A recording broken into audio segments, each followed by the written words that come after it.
Hey, I'm John. Welcome to Mr. G's Workbench. Thanks for joining me for a quick rant. Recall last year I did one of my rare open box videos on the Eduard boxing of the Hasegawa Harrier Gr.7/9. And I was really looking forward to building it at some point, and that point finally came, and I attempted to build this kit. It did not end well. That kit is now residing in the Fort Bend County landfill. And my quick rant is going to be about what a crap kit this really turned out to be. And I know, before we get started, I know people have built the Hasegawa Harrier for quite a while. I know it's been around for a while. Essentially the only game in town outside of the really old Tamiya Harrier in 1/48. And now you have the kinetic kit. And I can only hope that kit is an improvement over the Hasegawa kit. To summarize my horrible experience with this kit, it started out okay. The cockpit went together fine, not a lot to it, and get the cockpit into the forward fuselage assembly. Some minor tweaks to do on seam work for that forward fuselage assembly went well for the most part. The next thing you have to do is you have to assemble the main fuselage, which will consist of the two fuselage halves and the intake fan. There's really poor locating for that intake fan into the front of the fuselage halves. I thought I had it lined up. I've been building models long enough that it appeared to be lined up properly. I got it as even as I could. I cleaned up all the seams, seam work along the bottom of the two fuselage halves. The fun begins when you want to assemble the forward and main fuselage assemblies together. I couldn't get the intake, the sides of the fuselage become the intake sides. They give you a locating tab that's supposed to slot into the center of the intake fan. Could not get them lined up without the whole assembly looking kind of cockamamie. And so I couldn't get it lined up. The prevailing wisdom is get the fuselage halves lined up together. So there was a slight offset between the fan and the intake where it meets the fan. That's fine. Got that together. Lived with that.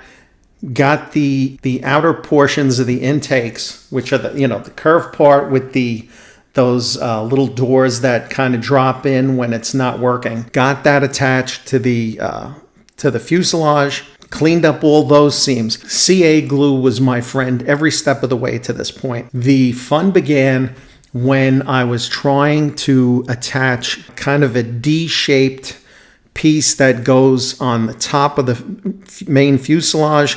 Behind that is the wing assembly. You're trying to get 3 different sub-assemblies to line up properly.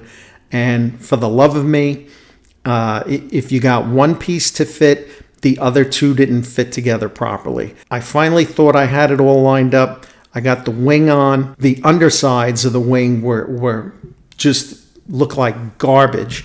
There was no amount of filling that was going to fix it. The top, no matter how I sanded or adjusted it, I couldn't get the top of the wing to line up with that D-shaped piece that goes on top. Again, nothing but problems. It got to the point I spent the better part of 2 days trying to clean everything up, get it to look right. It just looked like ass. I tend to think that I have enough of a skill. I'm not the best model builder in the world, but I have enough of a skill level that I should be able to assemble even a troublesome kit fairly well. I've built Kitty Hawk kits that I've had less trouble assembling than this. I finally, after 2 days of fighting this kit, I threw in the towel and that shit went in the trash. It was the most therapeutic thing I could have did to that point. Very disappointed with it. I invested a decent bit of money.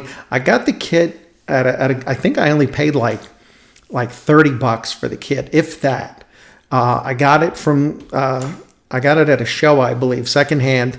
And so I wasn't out too much on that, but I had invested I'd gotten some Quinna 3D instrument panels for it. Because it was an Eduard boxing, it had resin ejection seat and resin wheels and stuff. I didn't have to buy decals for it. It just annoyed me.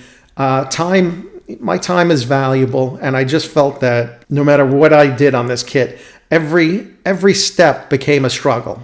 And I don't have time for that. And that's another video I did. If you go back and look through the catalog, no one has time for shitty kits. And you know what? If you had a good experience building the Hasegawa Harrier, let me know. For me, it was just a shitty kit with lots of sub-assemblies that just fought each other to stay apart as much as possible. So I just wanted to conclude that chapter of the Harrier. So sorry to see it go.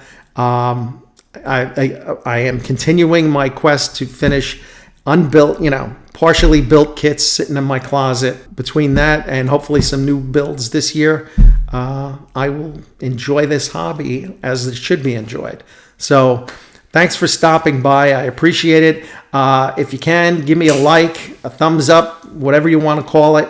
I would very much appreciate it. And if you like my shirt, be sure to check out my merch store. Support the channel. I got mugs. I got caps. The 50s logo cap. I happen to enjoy that a lot. I'll have to wear it for one of these episodes just so you can see it.